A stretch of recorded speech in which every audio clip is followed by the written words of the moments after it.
નમસ્કાર, આપ જોઈ રહ્યા છો મંતવ્ય ન્યૂઝ અને સૌરાષ્ટ્ર ટુ સુરત સાથે હું છું નંદની। સમાચારોની શરૂઆત કરીશું, જેમાં અમરેલીથી સમાચાર સામે આવી રહ્યા છે, જેમાં મોટા મુંજાસર ગામે આમ આદમી પાર્ટીની જનસભા યોજાઈ। ખોડિયાર માતાજીના મંદિરે ગુજરાત જોડોની જનસભા મળી છે। જનસભા કાર્યક્રમમાં મોટી સંખ્યામાં લોકોએ સમર્થન આપ્યું છે।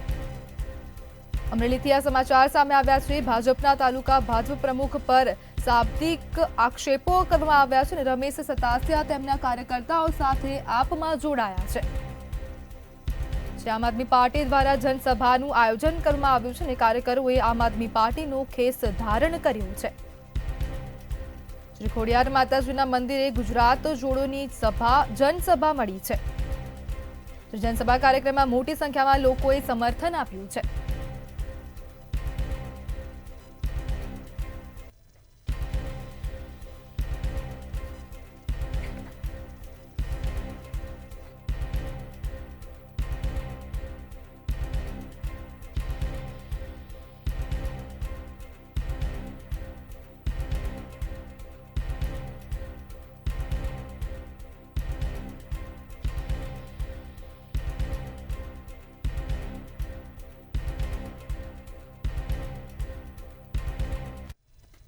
ત્યારે બોટાદ એસઓજીએ બોગસ ડોક્ટર ઝડપી પાડ્યો છે। તો આ સમાચાર સામે આવી રહ્યા છે બોટાદ ખાતેથી, જેમાં એસઓજી દ્વારા નકલી ડોક્ટર ઝડપી પાડવામાં આવ્યો છે। એસઓજીએ બોગસ ડોક્ટર ઝડપી પાડ્યો છે। તાજપર ગામેથી બોગસ ડોક્ટર ઝડપાયો છે। હર્ષિતભાઈ હરિપતભાઈ બાલા ઝડપાયો છે। બોગસ ડોક્ટરને એસઓજીએ ઝડપી પાડ્યો છે અને ભાડાના મકાનમાં ક્લિનિકલ ચલાવતો હતો। ડિગ્રી વગર છેલ્લા 3 વર્ષથી પ્રેક્ટિસ કરતો હતો। નકલી બોગસ ડોક્ટર ઝડપાયો છે। એસઓજી દ્વારા આ કાર્યવાહી કરાઈ છે।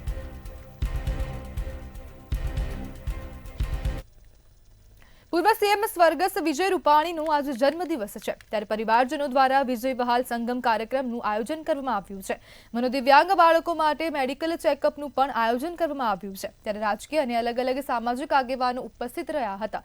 રાજ્ય સરકારના પૂર્વ મંત્રીઓ સહિતના અગ્રણીઓ ઉપસ્થિત રહ્યા હતા। જ્યારે શ્યામા પ્રસાદ આર્ટ ગેલેરી ખાતે રૂપાણીની તસવીરોનું પ્રદર્શન કરવામાં આવ્યું હતું। તેમજ 2004 થી 2025 સુધીની અનદેખી 111 તસવીરોને ખુલ્લું પ્રદર્શન મૂકવામાં આવ્યું હતું। પરિવારના સભ્યો પણ સ્વર્ગસ્થની તસવીરો નિહાળી ભાવુક થયા હતા। અમારા આદરણીય નેતા, મારા સાથીદાર, એમની જન્મ જયંતિનો આજે દિવસ છે। પ્રથમ જન્મ જયંતિ છે જેમાં તેઓ અમારી વચ્ચે નથી, એનો ભારે રંજ છે। જાહેર જીવનમાં ખૂબ નાનપણથી વિવિધ ક્ષેત્રે સંઘર્ષ કરીને રાજ્યના મુખ્યમંત્રી પદ સુધીની સફર તેઓએ પાર કરેલી, એને કારણે આજે પપ્પાના 69th બર્થડે પર આ જે ચિત્ર પપ્પાના પિક્ચર્સનું પ્રદર્શની જે ખુલ્લી મુકાઈ છે, એ અમારા માટે બહુ જ ગર્વની બાબત છે અને બહુ જ એમના લાક્ષણિક અદાઓમાં અને એમના સંસ્મરણોવાળા પિક્ચર્સની આ પ્રદર્શની છે। હું બધાને અનુરોધ કરીશ કે આપ જરૂરથી પધારો, નિહાળો અને પપ્પાની આપણે યાદોને સજીવન કરીએ। રાજકોટ એમ્સના પૂર્વ ડાયરેક્ટર ડોક્ટર સીડીએસ કટોચનું કારસ્તાન સામે આવ્યું છે। પૂર્વ ડાયરેક્ટર ડોક્ટર સીડીએસ કટોચના ભ્રષ્ટાચારનો પર્દાફાશ થયો છે। પોતાના દિવ્યાંગ પુત્રને ડોક્ટર સીડીએસ કટોચે મેડિકલ ફિટ બતાવ્યો છે। મેડિકલ ફિટ બતાવી એમ્સમાં ક્લાસ 2 અધિકારી બનાવી દીધો છે। એમ્સ ભરતીમાં મોટા કૌભાંડની આશંકા પણ વ્યક્ત કરવામાં આવી છે। તો આ સમગ્ર મામલે સાંસદ પરસોત્તમ રૂપાલાનું નિવેદન પણ સામે આવ્યું છે। એ વિગતો અમારા ધ્યાન ઉપર આવી છે અને એમાં તપાસ કરીને સંબંધિતોની સામે જરૂરી કાર્યવાહી કરવા માટે અમે ભલામણ કરવાના છીએ। જેતપુર તાલુકાના ખીરસરામાં ગ્રામ પંચાયત સંચાલિત નવચેતન હાઈસ્કૂલમાં ધોરણ 9 અને 10માં 73 જેટલા વિદ્યાર્થીઓ અભ્યાસ કરે છે. નવચેતન હાઈસ્કૂલનું ગત વર્ષે 100% જેટલું ઉચ્ચ પરિણામ આવ્યું હતું અને આ વર્ષે 94% પરિણામ આવ્યું હતું. પરંતુ હાઈસ્કૂલ અતિ જર્જરિત હોવાથી વિદ્યાર્થીઓને હેરાન થવાનો વારો આવ્યો છે. વિદ્યાર્થીઓ સહકારી ગોડાઉનમાં અભ્યાસ કરવામાં મજબૂર બન્યા છે અને હાલાકી ભોગવતા વિદ્યાર્થીઓ પોતાનું નવું હાઈસ્કૂલ બનાવવા માંગ કરી રહ્યા છે. એટલે અમારી શાળા આમ જોઈએ તો ડિજિટલ રીતે સારી છે, પણ ફિઝિકલ થોડીક નબળી છે. આ બાબતમાં ગ્રામ પંચાયતને મેં ધ્યાન દોરેલ છે. ગ્રામ પંચાયત પણ હું જોઈ રહ્યો છું કે એ ઘણા ટાઈમથી આ બાબતમાં સક્રિય છે, પણ એક જમીનની ફાળવણીનો મુદ્દો છે. કારણ કે આ જગ્યા ટૂંકી પડે, જો નવું બાંધકામ કરે તો એના માટે જે ધારાધોરણ સરકારના છે એ મુજબ પૂરું ન થાય. એટલે જો સારી જગ્યા મળી જાય અને સરકારશ્રી જો જગ્યા ફાળવે તો દાતાશ્રી કે ગામ ફાળો એમ કરી અને અમે નવું બિલ્ડિંગ બનાવવા સક્ષમ છીએ. ધોરાજી શહેરમાં અંદાજે 1 લાખ જેટલી વસ્તી છે અને નગરપાલિકાની ચૂંટણી સમયે દરેક પક્ષો જનતાને ખોટા વચનો આપી મત લઈ જાય છે, પણ સત્તા પર આવ્યા બાદ કોઈ વચનો પૂરા કરવામાં આવતા નથી. ત્યારે ઘણા વર્ષોથી પાણીની સમસ્યા તેની તેજ છે.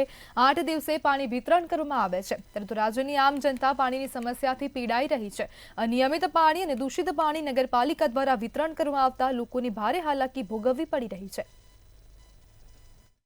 અને જ્યારે ચૂંટણી આવે છે ત્યારે ભાજપ હોય કે પછી કોંગ્રેસ હોય, બંને એમ કહે છે કે 2-3 દિવસે પાણી આપશું, પણ કોઈ પાણી આપતા નથી. 6 દિવસે પાણી આવે છે, એના 4 દી નથી થતા, 8 દી થાય છે અને પાણી દૂષિત આવે છે.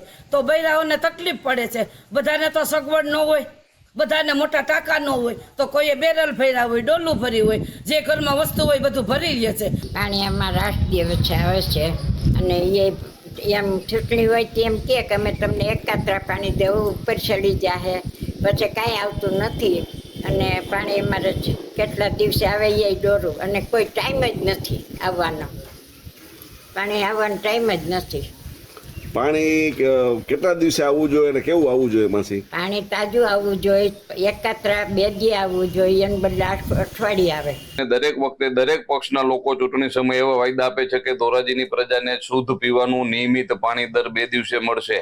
એમાં પણ બહારના નેતાઓ આવીને ધોરાજીને પેરિસ બનાવવાની વાતો કરે છે. ધોરાજીમાં દર 2 દિવસે પાણી મળશે આવું કહે છે, પરંતુ ચૂંટણી પત્યા બાદ કોઈ પણ પક્ષના લોકો જે ધોરાજીની પ્રજાની સમસ્યા છે એ બાબતે ધ્યાન દેતા નથી અને શુદ્ધ પીવાનું પાણી નિયમિત રીતે મળે એવું કોઈ વ્યવસ્થા કરતા નથી. કેશોદના ખામીદાણા ગામે રહેતા સુમરીબેન ઉર્ફે મણીબેન રામદેવભાઈ બારૈયા આયુષ્યમાન કાર્ડ કઢાવવા ગયા હતા. 15 તોલા સોનાના દાગીના અને 2 લાખ રૂપિયા રોકડા સાથે તેમની સાથે હતા. સુમરીબેને ઘરે ન આવતા કેશોદ પોલીસ સ્ટેશનમાં જાણ કરવામાં આવી હતી અને તેમ છતાં 2 મહિના જેવો સમય વીતી જવા છતાં કોઈ ભાડ મળેલ નથી અને કેશોદ પોલીસ દ્વારા ગુનો નોંધવામાં આવ્યો નથી, જેથી ચિંતિત પરિવારને વારે કોળી સમાજ અને અન્ય સમાજના આગેવાનો, રાજકીય આગેવાનો આવી મૌન રેલી કાઢી હતી. સબ ડિવિઝનલ મેજિસ્ટ્રેટને લેખિતમાં આવેદન પત્ર આપી રજૂઆત કરવાનું આયોજન કરવામાં આવ્યું હતું. કેશોદ તાલુકાના ખમીદાણા ગામે જે સુમરીબેન 56 દિવસ ત્યાં ગાયબ થઈ ગયા છે, એમને લઈને અમે અમારા સમાજ અને અન્ય સમાજના સાથ સહકાર સાથે બધાને લઈ અને મૌન રેલીનું આયોજન કરેલું કેશોદ ખાતે, જ્યાં આપણે સરદાર વલ્લભભાઈ પટેલની પ્રતિમાને હારતોરા કરી અને પછી આપણે બાબા સાહેબ આંબેડકરની પ્રતિમાને હારતોરા કરી અને અહીંયા આપણે કલેક્ટરશ્રીને અમે આવેદન પત્ર દેવા માટે અમે વધાર્યા. કારણ કે આજે આ બાજીને 56 દિવસ થયા છતાં પણ અમને કોઈ પોલીસને કોઈ એની ઠોસ માહિતી એને હાથ લાગેલી નથી અને જે એની અરજી છે એ ગુમ થયેલની અરજી લખેલી છે. કારણ કે આપણે બધા સૌ જાણી શકીએ કે આ માજી પાસે 15 તોલા સોનું અને 2 લાખ રૂપિયા હતા, તો એ ખરેખર ગુમ ના થયા હોય, કોઈ એનું અપહરણ કરી અને લૂંટ કરવાનો પ્રયાસ કર્યો હોય. સુરેન્દ્રનગરમાં ધાંગધ્રાના રાવડિયાવદરમાં આરોગ્ય કેન્દ્ર જર્જરિત હાલતમાં જોવા મળ્યું છે. બિસ્માર આરોગ્ય કેન્દ્રમાં જીવના જોખમે સારવાર કરવામાં આવે છે. અધૂરા કામને લઈ સરપંચ દ્વારા ઉચ્ચ કક્ષાએ રજૂઆત કરવામાં આવી છે. નવનિર્માણ પામતું આરોગ્ય કેન્દ્રમાં જાડી ઝાકળ અને ખંડેર હાલતમાં છે. મારા ગામમાં આરોગ્ય કેન્દ્ર જે હાલમાં ચાલુ છે તે એટલી બધી ખરાબ હાલતમાં છે કે ઉપરથી ધાબામાંથી પોડા પડે છે, તમામ સળિયા દેખાય છે, ધાબુ અને દિવાલ ક્યારે દર્દીઓ માટે અથવા ડૉક્ટર માથે પડે એનું કંઈ નક્કી નથી. અને નવું આરોગ્ય કેન્દ્ર હાલમાં બનાવવામાં આવે છે, પણ એનું કામ 3 વર્ષથી બંધ છે ને વારંવાર રજૂઆત કરી છે. તેમ છતાં આ તંત્ર સરકાર દ્વારા કામ ચાલુ કરવામાં આવતું નથી. જામખંભાળિયા સહિત દેવભૂમિ દ્વારકા જિલ્લામાં અષાઢ માસના પ્રારંભે વાવણી લાયક અને અનેક ગામોમાં નોંધપાત્ર વરસાદ વરસી જવા પામ્યો છે. જ્યારે જામખંભાળિયા તાલુકાના અનેક ગામોમાં હજુ સુધી પૂરતો વરસાદ વરસ્યો નથી. ચોમાસાના પ્રારંભે વરસેલા વરસાદ બાદ ખેડૂતોએ રાબેતા મુજબ વિવિધ પ્રકારના પાકોનું વાવેતર કર્યું હતું. પરંતુ જામખંભાળિયા તાલુકાના ગ્રામ્ય પંથકમાં છેલ્લા 20 દિવસથી વરસાદ ન વરસતા ખેતરોમાં મગફળી સહિતના ઊભા મોલ હાલ મુરઝાઈ રહ્યા હોય તેવી પરિસ્થિતિમાં જોવા મળે છે. ત્યારે હવે મેઘરાજા રૂષના છોડી અને મન મૂકીને વરસે તેવી પ્રાર્થના ધરતીપુત્રો સાથે સૌ કોઈ કરી રહ્યા છે. તો અત્યારે અમે માંડવી વાવી છે. એક પહેલો વરસાદ થયો વાવણીનો 2-3 ઇંચ, એમાં મગફળી વાવી. તો અત્યારે અમારે 1.5 મહિના અંદાજ જેવું થયું છે મગફળી વાવી, અને પાછો અત્યારે સુધીમાં વરસાદ થયો જ નથી. જરાય પણ થોડો થોડો આવે છે રેડા, પણ એનાથી માંડવીમાં કઈ ફાયદો થાય એમ છે નહીં. તો અને અત્યારે અમારી પાસે પાણી પણ પૂરતું નથી માંડવીને પૂરું થાય એ પ્રમાણે. તો અત્યારે થોડું પાણી છે, તો અમારે મોટરું ચાલુ કરી ફુવારા એમને પિયત આપી છે, પણ તો એમાં છે ને અત્યારે PGVCL માંથી અમને લાઇટ અત્યારે બહુ સુકાય છે. વરસાદ ખેંચાતા લાઇટના અમારે બહુ ધાંધિયા છે. ચાલુ કરી આવીને નાકે પાણી પૂગે તો પાછો લાઇટ વહી જાય છે. એવી રીતના દિવસમાં 10-12 વાર લાઇટ વહી જાય છે. અને એક તો પાણીની અછત છે. વરસાદ નહીં થાય તો પાક નિષ્ફળ જાય એમ છે. લાસ્ટ 20 દિવસમાં વરસાદ ખેંચાતા ખેડૂતોએ પાણી ચાલુ કર્યા છે ખેતરમાં, પણ સમયસર વીજળી ના મળવાને કારણે ખેડૂતો મુશ્કેલીમાં મુકાયા છે.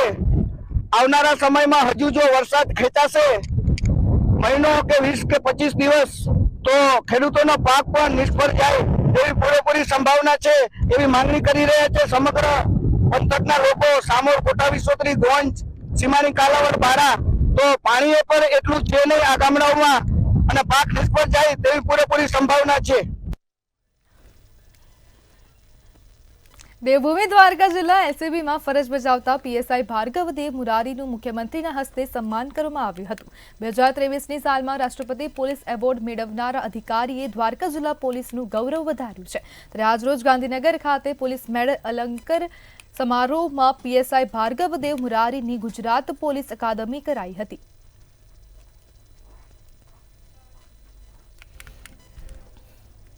ગીર સોમનાથના વેરાવળ ખાતે PM કિસાન ઉત્સવ દિવસ કાર્યક્રમ યોજાયો હતો. મહિલા અને બાળ કલ્યાણ વિભાગ મંત્રી ભાનુબેન બાબરિયાના અધ્યક્ષસ્થાને કાર્યક્રમ યોજાયો હતો. ગીર સોમનાથ જિલ્લાના ખેડૂતોના ખાતામાં 24.77 કરોડ રૂપિયા જમા કરાવ્યા હતા. મારી દીકરી યોજના અને મુખ્યમંત્રી કૃષિ યાંત્રિકીકરણ યોજના અંતર્ગત મંજૂરી હુકમો એનાયત કરાયા હતા. આ કાર્યક્રમમાં મોટી સંખ્યામાં ખેડૂતો ઉપસ્થિત રહ્યા હતા.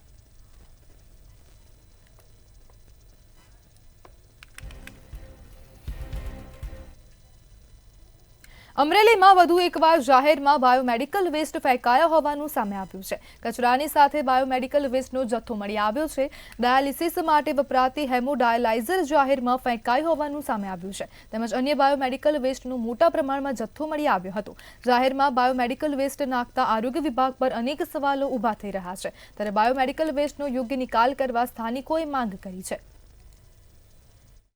હું અને મારી ટીમમાં અન્ય મેડિકલ ઓફિસર, ફાર્માસિસ્ટ અને સુપરવાઇઝર દ્વારા અહીંયા નગરપાલિકાના ડમ્પિંગ સાઇટ ખાતે જે બાયોમેડિકલ વેસ્ટ મળ્યો છે, જે મુખ્ય પ્રાથમિક તપાસ કરતાં જાણવામાં એવું આવે છે કે મુખ્યત્વે ડાયાલિસિસ વિભાગમાં યુઝ થાય એક પ્રકારનો કચરો છે, જેમાં ડાયાલિસિસના ફિલ્ટર છે, ડાયાલિસિસ ટ્યુબ છે, યુરોબેગ છે, સિરિન છે અને સર્જિકલ ડ્રેઇન છે. બરાબર છે. આ બધું કચરો અહીંયા ફેંકવામાં આવેલ છે.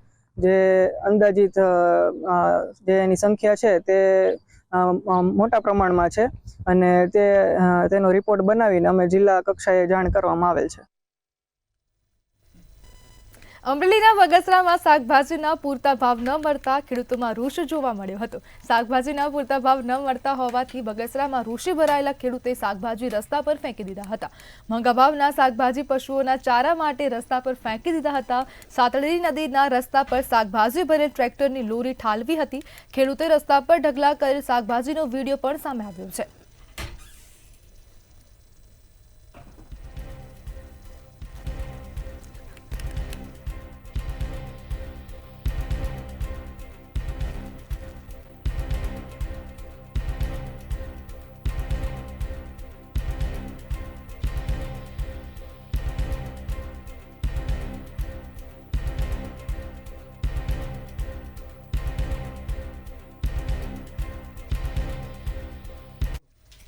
સુપ્રસિદ્ધ યાત્રાધામ સાળંગપુર કષ્ટભંજન હનુમાનજી મંદિરે શ્રાવણ માસના શનિવારે વિશેષ શણગાર કરવામાં આવ્યો હતો. હનુમાનજી દાદાને અલગ અલગ પ્રકારના ડ્રાયફ્રૂટનો દિવ્ય શણગાર કરાયો હતો. દાદાના સિંહાસનની આસપાસ કાજુ, દ્રાક્ષ, બદામ, પિસ્તા, અંજીર સહિત અલગ અલગ પ્રકારના ડ્રાયફ્રૂટનો શણગાર કરાયો હતો. શ્રાવણ માસના શનિવારે સવારથી જ મંદિરે ભક્તોનો ઘસારો જોવા મળ્યો હતો. ભક્તોએ હનુમાનજી દાદાના ડ્રાયફ્રૂટના દિવ્ય શણગારના દર્શન કરી ધન્યતા અનુભવી હતી.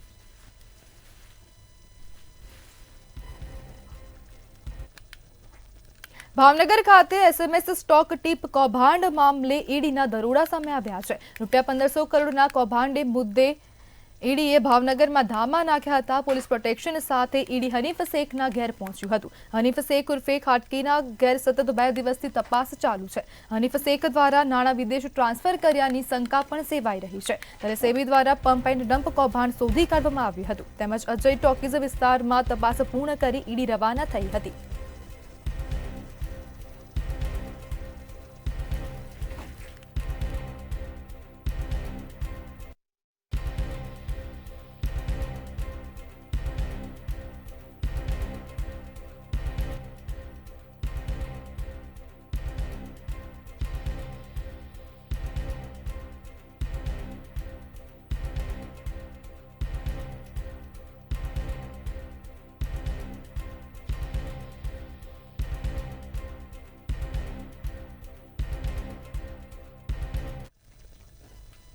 ભાવનગર મહાનગરપાલિકા સ્વચ્છતા માટે લાખો રૂપિયાનો ખર્ચ કરીને શહેરને સ્વચ્છ બનાવવાની વાતો કરે છે, પરંતુ હકીકતમાં ડમ્પિંગ સાઇટ પર કચરાના ઢગલાના ડુંગરો જામ્યા છે. છેલ્લા 6 મહિનાથી ડમ્પિંગ સાઇટ પર કચરા પ્રોસેસિંગ યુનિટો બંધ હોવાથી કચરાનો યોગ્ય નિકાલ થતો નથી. શું છે સમગ્ર મામલો, જોઈએ અહેવાલમાં. ભાવનગર ખાતે પ્રોસેસિંગ યુનિટો બંધ હોવાથી શહેરમાંથી રોજનો જમા થતો કચરો સીધો જ ડમ્પિંગ સાઇટ ઉપર ખાલી કરવામાં આવે છે, અને જેના કારણે સાઇટ ઉપર કચરાના ઢગલાનો જથ્થો પણ સતત વધી રહ્યો છે અને આસપાસના વિસ્તારોમાં દુર્ગંધ ફેલાઈ રહી છે, તો મચ્છર અને માખીનો ઉપદ્રવ પણ વધ્યો છે. જો આ સ્થિતિમાં જલ્દી સુધારો નહીં આવે તો વરસાદી મોસમમાં ડમ્પિંગ સાઇટ આસપાસના જે વિસ્તારો છે ત્યાં આરોગ્ય સંકટ ઊભું થવાની ભીતિ વ્યક્ત કરાઈ છે. વિરોધ પક્ષ દ્વારા પણ આ મુદ્દે તીવ્ર આક્ષેપો કરવામાં આવ્યા છે. તો ખાસ કરીને ટેન્ડરની પ્રક્રિયા હોય, સ્ટેન્ડિંગ કમિટી ચેરમેનની વાત હોય કે કોઈ અધિકારીઓની વાત હોય, એ લોકોની અંદરો જો તાલમેલ ન હોય, એકબીજાને ખો આપવાનું કામ કરતા હોય, તો આમાં એ આવડો મોટી તળાવ કુંભારવાડા વિસ્તાર છે જે બાજુમાં છે, જે ડમ્પિંગ સાઇટની નજીક આવેલો છે, જો અહીંયા મહા રોગચાળો ફાટી નીકળ્યો અને લોકોને જો આ સમસ્યા રોગચાળાની આવી, એના માટે જવાબદાર કોણ રહેશે? તમે એક ડમ્પિંગ સાઇટ સમયસર ચલાવી નથી શકતા. ભાવનગર શહેરને સ્વચ્છ બનાવવા મહાનગરપાલિકા દ્વારા ડોર ટુ ડોર કચરા કલેક્શન માટે ટેમ્પલ બેલ જેવી સુવિધાઓ શરૂ કરવામાં આવી છે. આ વ્યવસ્થા અંતર્ગત શહેરના 13 વોર્ડમાંથી ઘરો તથા રસ્તાઓનો કચરો એકત્રિત કરવામાં આવે છે અને દરરોજનો 260 ટન કચરો ડમ્પિંગ સાઇટ ઉપર પહોંચાડવામાં આવે છે. પરંતુ છેલ્લા 6 મહિનાથી ડમ્પિંગ સાઇટ ઉપર આવેલી પ્રોસેસિંગ યુનિટો બંધ પડેલી છે અને જેના કારણે ત્યાં અંદાજે 50,000 ટન કચરો જમા થઈને ડુંગરો ઊભા થઈ ગયા છે. શહેરના પ્રવેશદ્વાર જેવા વિસ્તારોમાંથી પસાર થતા લોકો માટે આ દ્રશ્યો શરમજનક બની ગયા છે. ભાવનગર મહાનગરપાલિકા દ્વારા જે કચરો ડોર ટુ ડોર કલેક્શન જેવી કોઈ પોઈન્ટ ઉપરથી કલેક્શન કરવામાં આવે છે, તે આપણે ડમ્પ સાઇટ ઉપર વેસ્ટનો નિકાલ કરવામાં આવે છે. ડેઇલી 260 TPD જેટલો વેસ્ટ છે એમનો નિકાલ કરવામાં આવે છે. હાલ જે જૂની એજન્સી હતી તેમના સ્કોપમાં જે પણ જથ્થો હતો તેની ક્વોન્ટિટી પૂરી થઈ ગયેલી હોવાથી આગળની કામગીરી છે એના માટે જૂનો વેસ્ટનો નિકાલ તથા જે ડે ટુ ડે નવો વેસ્ટ જનરેટ થતો હોય તેનો પ્રોસેસિંગ માટેનું ટેન્ડર છે પરામર્શ માટે રજૂ કરવામાં આવેલું છે. આ મામલે મહાનગરપાલિકાના અધિકારીઓ અને પદાધિકારીઓ એકબીજા ઉપર જવાબદારી ઠાલવી રહ્યા છે કે કચરાના ડુંગરો ક્યારે ઘટશે અને પ્રોસેસિંગ યુનિટો ક્યારે ફરી શરૂ થશે. ભાવનગરને સ્વચ્છ અને સુઘડ બનાવવા માટે મહાનગરપાલિકાનું સોલિડ વેસ્ટ વિભાગના ટેમ્પલ બેલ દ્વારા દરરોજનો 260 ટન કચરો છે તે ભાવનગરના નારી પાસે આવેલ ડમ્પિંગ સાઇડે લાવવામાં આવે છે. પરંતુ આ ડમ્પિંગ સાઇડ હવે ધીરે ધીરે છે તે મોટા પ્રમાણમાં મોટો વિસ્તારમાં પ્રસરતી થઈ છે, કારણ કે છેલ્લા 6 મહિનાથી અહીંની જે પ્રોસેસિંગ કામગીરી છે તે બંધ થઈ ગઈ છે. કારણ એ કે જે ડમ્પિંગ સાઇડ ઉપર જે એજન્સી દ્વારા પ્રોસેસ કરવામાં આવતું હતું તેનું 6 મહિના પહેલાં ટેન્ડરનો સમયકાળ છે તે પૂર્ણ થયો હતો અને ત્યારબાદ જે રીતના અધિકારીઓ દ્વારા જે નવી ટેન્ડર માટેની પ્રક્રિયા છે તે હાથ ધરવામાં આવતી હોય છે, પરંતુ અધિકારીનું કહેવું છે કે અમે તંત્રને એટલે કે સત્તાધીશોને પરમહંસની અંદર ફાઇલ મોકલી છે, પરંતુ હજી સુધી આ ફાઇલ છે તે પાસ નથી થઈ. બીજી તરફ છે સ્ટેન્ડિંગ કમિટીના ચેરમેન આ વાતને નકારે છે, પરંતુ સવાલ એ છે કે 6 મહિનાથી ભાવનગરની અંદરથી જે કચરો અહીંયા આગળ આવે છે તે ધીમે ધીમે હવે વિકરાળ ડુંગરા બનવા તરફ જઈ રહ્યા છે. જોવાનું એ રહ્યું કે હવે તાત્કાલિક આ કચરાનો નિકાલ કરવા માટે કોઈ ટેન્ડર બહાર પડશે કે નહીં, અથવા આની કોઈ કામગીરી હાથ ધરવામાં આવશે કે નહીં. હિરેન ચૌહાણ, મંતવ્ય ન્યૂઝ, ભાવનગર. સમગ્ર રાજ્યમાં યુરિયા ખાતરની અછતના કારણે ખેડૂતો લાંબી લાઈનોમાં ઊભા રહેવા મજબૂર બન્યા છે. માંડવી અને માંગરોળમાં કોંગ્રેસ દ્વારા ખાતરની અછત અને ખાતરના ભાવ વધારા મુદ્દે આવેદનપત્ર આપવામાં આવ્યું હતું. માંડવીમાં સુરત જિલ્લા પ્રમુખ આનંદ ચૌધરી અને માંગરોળમાં તાલુકા કોંગ્રેસ સમિતિ દ્વારા સૂત્રોચ્ચાર કરી વિરોધ કરવામાં આવ્યો હતો. જોઈએ વિગતવાર અહેવાલ. ખાતરમાં ભાવ વધારો થતાં આદિવાસી ખેડૂતોની હાલત કફોડી બની છે. માંગરોળ કોંગ્રેસે ઇફકો દ્વારા ખાતરની એક થેલી ઉપર 130 રૂપિયા ભાવ વધારાનો સખત વિરોધ કર્યો હતો, જેમાં કોંગ્રેસના આગેવાનો તેમજ મોટી સંખ્યામાં કોંગી કાર્યકરો હાજર રહ્યા હતા. હાલમાં જે સરકાર દ્વારા ખેડૂતોને આપવામાં આવતા જે રાસાયણિક ખાતર પર ટોટિંગ ભાવ વધારો કરવામાં આવ્યો છે, એના વિરોધમાં આજે અમે આવેદનપત્ર આપવા માટે આવ્યા છે. વરસાદે વિરામ લેતા વાવણીમાં કામમાં જોતરાયેલા ખેડૂતો ખાતરના અભાવે રોષ વ્યક્ત કરી રહ્યા છે. સરકાર વહેલી તકે ખાતરના ભાવમાં ઘટાડો કરે અને સમયસર ખેડૂતોને ખાતર આપે તેવી માંગ આવેદનપત્ર આપી રજૂઆત કરવામાં આવી હતી. ખાતર પૂરતું મળતું નથી, અત્યારે જથ્થો પણ ઓછો આપવામાં આવે છે અને સાથે સાથે ભાવ વધારો કરવામાં આવ્યો છે. બીજી તરફ માંડવીમાં સુરત જિલ્લા કોંગ્રેસ સમિતિના પ્રમુખ આનંદ ચૌધરીની અધ્યક્ષતામાં ખાતરની અછતના વિરોધમાં થાળી વગાડી વિરોધ કરવામાં આવ્યો હતો અને માંડવી મામલતદારને આવેદનપત્ર આપી રજૂઆત કરી હતી. ખેડૂત આજે પાયમાલ થઈ ગયો છે. ખેડૂત જમીન વેચી પડે એવી પરિસ્થિતિમાં સરકાર એવું માને છે કે કદાચ ખેડૂત જમીને વેચીને પાયમાલ થઈ જાય, મને એવું લાગે છે. એના જ શોષણ રૂપે આ બધા ભાવ વધારો જીકે છે ને નફત જેવી સરકારને હજુ કંઈ પડેલી નથી. માંગરોળ, માંડવી અને ઉમરપાડા જેવા અંતરિયાળ વિસ્તારમાં ખાતરની ભારે અછતને કારણે ખેડૂતો મુશ્કેલીમાં મુકાયા છે. યુરિયા ખાતર માટે અંતરિયાળ વિસ્તારના ખેડૂતો રાત્રિના 3-4 વાગ્યાથી લાઈન લગાવી રહ્યા છે. ખેડૂતોના સમયસર ખાતર આપવામાં આવે તેમજ ખાતર પર ભાવ વધારો કરવામાં આવ્યો છે તે પરત ખેંચવામાં આવે તે પ્રકારની માંગ કરવામાં આવી છે. આમ તો ખેડૂતને જગતનો તાત કહેવામાં આવે છે, પરંતુ જ્યારે ખાતર માટે ખેડૂતોએ આવેદનપત્ર આપવું પડે ત્યારે આ જે સરકારની જે વ્યવસ્થા છે તેના ઉપર ચોક્કસથી સવાલો ઊભા થતા હોય છે. સમગ્ર દક્ષિણ ગુજરાતમાં અત્યારે ખાતરની જે અછત છે તે જોવા મળી રહી છે અને તેના જ કારણે જે ઠેર ઠેર જે ખાતર માટે લાંબી લાઈનો જોવા મળી રહી છે. દ્રશ્યો છે તે બતાવવાના પ્રયાસ કરીશ. માંડવી ખાતેના આ દ્રશ્યો છે કે જ્યાં ખેડૂતો છે તેઓ વહેલી સવારથી ખાતર માટે લાઈનમાં જોવા મળી રહ્યા છે. કહી શકીએ કે અત્યારે જે વાવણી અને ખેતીનો સમય ચાલી રહ્યો છે, પરંતુ જે સમગ્ર જે વિસ્તાર છે ત્યાં ખાતરની અછતના કારણે જે લોકો છે તેઓ જે ખેડૂતો છે તેઓ હાલાકીનો સામનો કરી રહ્યા છે. આપણી સાથે જે ખાતરના જે સંચાલકો છે એમની સાથે વાત કરીશું. જે પ્રકારે ખાતરની અત્યારે અછત વર્તાઈ રહી છે, વહેલી સવારથી ખેડૂતોની લાંબી લાઈન જોવા મળી રહી છે. શું નામ આપનું? ધર્મેન્દ્ર ગોસ્વામી નામ છે. હું શ્રીનાથ એગ્રોમાં મહેતાજી તરીકે છું, એકાઉન્ટન્ટ તરીકે. અહીંયા ખાતરનો કોઠો પૂરેપૂરો આવી નથી રહ્યો, ઉપરથી છે તો અછત સર્જાઈ રહી છે, જેના કારણે ફાર્મરનો વહેલી સવારથી જ લાઈન જોવા મળે છે. અમે તો એમને ઘણીવાર સેટિસ્ફેક્શન આપવાનો પ્રયત્ન કરીએ છીએ. 200 ફાર્મર હોય ને અમારી પાસે 500 ગુણ આવી હોય તો એ 2 ગુણો કરીને અમે એમને હાલ જે સમગ્ર વિસ્તાર છે, સમગ્ર વિસ્તારમાં યુરિયા ખાતરની અછત સર્જાઈ છે અને તેના કારણે જે ખેડૂતો છે તેઓ લાઈનમાં રહેવા માટે મજબૂર બન્યા છે. નલિન ચૌધરી, મંતવ્ય ન્યૂઝ.